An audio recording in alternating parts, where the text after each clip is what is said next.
Election అప్డేట్స్ను అందరికంటే ముందుగానే తెలుసుకోవాలంటే ఈరోజే ఆర్టీవీ లైవ్ యాప్ని మీ మొబైల్లో డౌన్లోడ్ చేసుకోండి. ప్రస్తుతం రాష్ట్రంలో విజయనగరం జిల్లా చీపురుపల్లి నియోజకవర్గం హాట్ టాపిక్గా మారింది.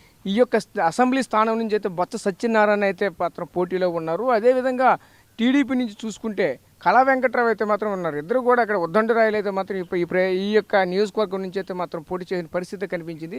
అయితే ఈరోజు చూసుకుంటే ఈరోజు బొత్స సత్యనారాయణ పరిస్థితి అయితే మాత్రం కొంచెం ఇబ్బందికరమైన పరిస్థితి కనిపిస్తుంది. దీనికి ప్రధాన కారణంగా చూసుకుంటే ఈరోజు అక్కడ గుర్ల మండలం కావచ్చు, అలాగే అక్కడ మెరగమూడి మండలం కావచ్చు, ఈ రెండు మండలాల్లో కూడాను ఆయనకు ఉన్నటువంటి క్యాడర్ అయితే మాత్రం ఈరోజు ఆయనతో పాటు లేరు అనే ఒక రకమైన ఆరోపణలు అయితే వస్తున్నాయి. ఈరోజు చూసుకుంటే అక్కడికి శ్రీకాకుళం నుంచి అయితే మాత్రం ఇక్కడికి వచ్చినటువంటి వ్యక్తి అయితే కళా వెంకట్రావుకి అయితే మాత్రం ఈరోజు ప్లస్ పాయింట్లు కనిపిస్తున్న పరిస్థితి కనిపిస్తుంది. అసలు ఇదంతా కూడా ఎందుకు ఇలా జరుగుతుంది, అయితే ఈరోజు మళ్ళీ ఆయనకే ఎందుకు ఈరోజు అక్కడ ప్లస్లా కనిపిస్తున్న పరిస్థితి కనిపిస్తుంది. దీనికి అందరికీ కూడా ఏం జరుగుతుంది ఏంటి అని మనతో పాటు అక్కడ చీపురుపల్లి వాసి అయితే మనతో పాటు ఉన్నారు. ఈ చీపురుపల్లి నియోజకవర్గానికి సంబంధించినటువంటి ఈరోజు చూసుకుంటే కళా వెంకట్రావుకి ఎందుకు ప్లస్ అనిపిస్తుంది, అలాగే మరోవైపు చూసుకుంటే ఈరోజు బొత్స సత్యనారాయణకి ఎప్పుడు కంటిన్యూగా ఆయనకైతే మాత్రం భారీ మెజార్టీతో మాత్రం ఎంత మునుపు ఎన్నడూ లేని మెజార్టీ అయితే మాత్రం కంటిన్యూగా ఆయనకి ప్రజలు అక్కడ ఇచ్చేవాళ్ళు. ఈరోజు ఆయనకి ఎందుకు ఆడ మెజార్టీ తగ్గుతున్న పరిస్థితి కనిపిస్తుంది? ప్రస్తుతానికి చెప్పాలంటే జనరల్గా రాష్ట్రం మొత్తం కూడా చీపురుపల్లి మీద కాన్సన్ట్రేషన్ పెడుతుంది. ఎందుకు ఏంటనేది ఈ రోజుల్లో వార్తల్లో చూస్తున్నాం. ఫస్ట్ అక్కడ ఉన్నటువంటి పరిస్థితులు ఏంటంటే కళా వెంకట్రావు గారు కూడా 3 సార్లు మినిస్టర్గా చేశారు. పన్నుల శాఖ చేశారు, విద్యుత్ శాఖ చేశారు, మరియు వివిధ శాఖలు చేయడమే కాకుండా రాజ్యసభ సభ్యుడిగా చేశాడు. రాజ్యసభ సభ్యుడిగా కాకుండా టీటీడీ చైర్మన్గా కూడా చేశారు. ఇంత ఎక్స్పీరియన్స్ ఉన్నటువంటి వ్యక్తిని కళా వెంకట్రావు గారు అయితేనే ఢీ కొట్టగలరు బొత్సానని చెప్పి పార్టీ అధిష్టానము లాస్ట్ మినిట్ వరకు చూసి ఆయన హెచ్ఆర్ల నియోజకవర్గానికి ఇవ్వాల్సిన సీట్ని చీపురుపల్లికి ఇవ్వడం జరిగింది. అక్కడ ఏంటంటే బీజేపీ పొత్తు వలన బీజేపీకి వెళ్ళిపోయింది. ప్రస్తుతానికి బొత్స మీద ఈయన 15,000 ఓట్ల మెజారిటీ ఇప్పుడు సర్వేల ప్రకారం తేలుతుంది. ఎందుకు అంటే మెరకముడిదాం మండలంలో గత 3 సార్లు అంటే 3 ఎమ్మెల్యేలుగా కన్సిస్ట్ చేసిన వాళ్ళు, కోట్ల సన్యాసప్పుడు అయితేనేమి, తాడి రామారావు గారు అయితేనేమి, రౌతు పోలనాయుడు అయితేనేమి, వాళ్ళ యొక్క వర్గీయులు, వాళ్ళ కుటుంబ సభ్యులు మరియు వాళ్ళ తాలూకున్నటువంటి అక్కడ ఉన్నటువంటి గ్రామ పెద్దలు అందరూ కూడా ఒక్కసారిగా పసుపు కొండవులు కప్పుకోవడం జరిగింది. ఇదంతా కూడా టీడీపీకి ప్లస్ పాయింట్ అయ్యింది. అంతేకాకుండా వాళ్ళలో ఉన్నటువంటి బొత్స యొక్క ఎవరైతే అనుచరులు ఉన్నారో, వాళ్ళ క్యాడర్ అయితే ఎవరైతే ఉన్నారో వాళ్ళు కూడా కొంత అసంతృప్తితో ఉన్నారు.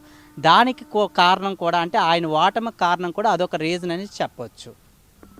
అంటే ఈరోజు అసంతృప్తికి గల కారణం ఏంటి? ఆల్రెడీ బొత్స సత్యనారాయణ అంటే ఆయన అనుచరులు అయితేనేమి, లేదంటే బొత్స సత్యనారాయణ అంటే ఒక బ్రాండ్ అనమాట, ఆయన స్టేట్లోనే ఒక బ్రాండ్. ఈరోజు ఆ నియోజకవర్గానికి సంబంధించిన వాళ్ళు కూడా వాళ్ళైతే ఉత్తరాంధ్ర సీఎం అని కూడా పిలుచుకోవడం పరిస్థితి ఉంటుంది. ఈరోజు ఆయనకి ఎందుకు అంత ఇబ్బందికరమైన పరిస్థితి వచ్చిందంటారు?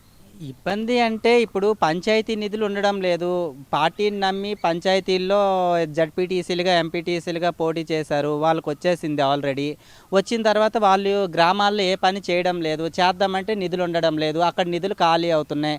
సరే ఇంకేదో వాళ్ళ యొక్క కుటుంబ సభ్యులు ఎవరు ఎంపీకి ఎమ్మెల్యేలకి వాటికి సీట్లకి పోటీ పడ్డారు, అక్కడ కూడా సీట్లు రాలేని పరిస్థితి. అది కూడా సగం అసంతృప్తి జరిగింది.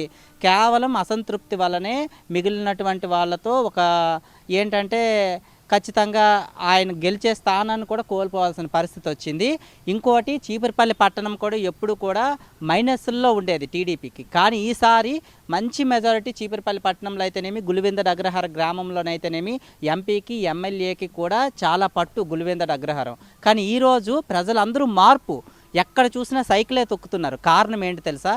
ముఖ్యంగా నిరుద్యోగ యువత ఈరోజు అయితే డబ్బులు పనిచేసి రేపు మేము అభివృద్ధి చేసేస్తామనేది అయితే ఎవరు ప్రజలు చూడడం లేదు, నమ్మడం లేదు.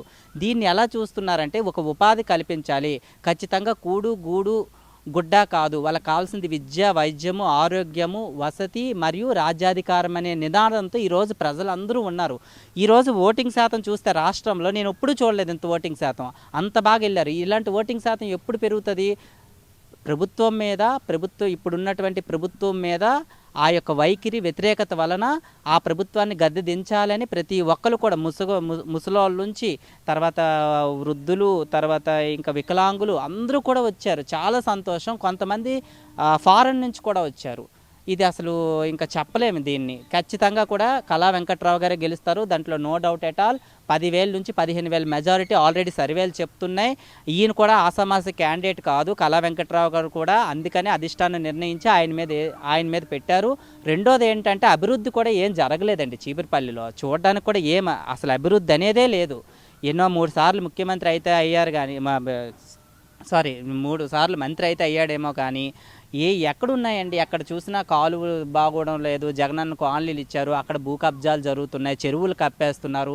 తోటపల్లి కాలువ చూస్తున్నట్టయితే ఈరోజు మురుగుతో నిండిపోయింది, లేదంటే కొన్ని చోట్ల ఎండిపోయింది కూడా, నీళ్ళే లేవు. వేల ఎకరాల భూమిని ఎందుకు తీసుకున్నారు రైతుల దగ్గర నుంచి? తోటపల్లి కాలువ కోసమే కదా. ఎవరికి నీరు ఇచ్చారు? రైతులందరూ ఈరోజు ఆత్మహత్యలు చేసుకోవడానికి కారణం ఏంటి? పంటలు పండట్లేదు. పంటలు పండాలంటే తోటపల్లి నుంచి నీళ్లు రావాలి. ఆ నీళ్లు రావాలంటే 5 కోట్ల రూపాయలు ఖర్చు పెడితే ఆ నియోజకవర్గంలో గ్యారంటీ నీరు వస్తుంది. కానీ నీరు ఇవ్వడం లేదు. నీరు ఇచ్చినట్టయితే సుమారుగా 1,000 కోట్ల వరకు పంట పండేది. ఆ పంట పండిన ద్వారా ప్రతి ఒక్క రైతు కూడా మంచిగా పండుగలు జరుపుకునేవారు. ఈరోజు అందరూ అసంతృప్తితోనే ఉన్నారు. ఏమీ బాగాలేదు పరిస్థితి నియోజకవర్గంలో. ఏదో వస్తున్నారు, గెలిచేస్తున్నారు, వెళ్ళిపోతున్నారు తప్ప అభివృద్ధి అనేది అసలు చీపురుపల్లి నియోజకవర్గంలో 0 అని నేను చెప్తున్నాను.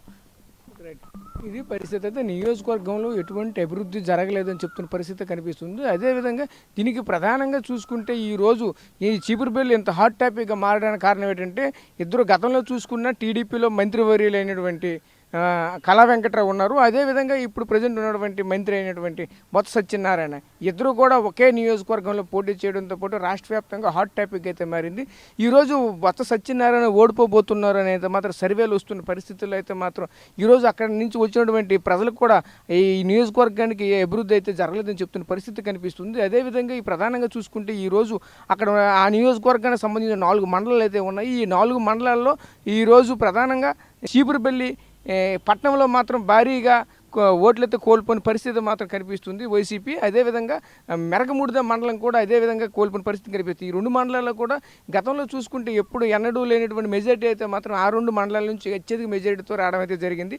ఈసారి ఆ 2 మండలాల నుంచి కూడాను ఈరోజు ఓట్లు కోల్పోయే పరిస్థితిగా మాత్రం ఈరోజు వచ్చిన పరిస్థితి కనిపిస్తుంది. కాలువ అనమాట, అక్కడ ఉన్నటువంటి తోటపల్లి రిజర్వేర్ నుంచి వచ్చినటువంటి కాలువ అక్కడ ఎటువంటి అభివృద్ధి పనులు జరగలేదని చెప్తున్న పరిస్థితి కనిపిస్తుంది. ఈరోజు దీనికి అంతటికీ ఈ ప్రధాన పాత్ర పోషింది యువత అయితే మాత్రం ఎక్కువగా దీనికి అంతటికీ పాత్ర పోషించారని మాత్రం చెప్తున్న పరిస్థితి కనిపిస్తుంది. కెమెరా పర్సన్ నాయుడుతో రాజేష్, RTV, విజయనగరం నుంచి. మరిన్ని వీడియోస్ కోసం ఛానల్ ని సబ్స్క్రైబ్ చేయండి, లేటెస్ట్ అప్డేట్స్ కోసం వాట్సాప్ ఛానల్ ని ఫాలో చేయండి అండ్ లింక్ డిస్క్రిప్షన్ లో ఉంది.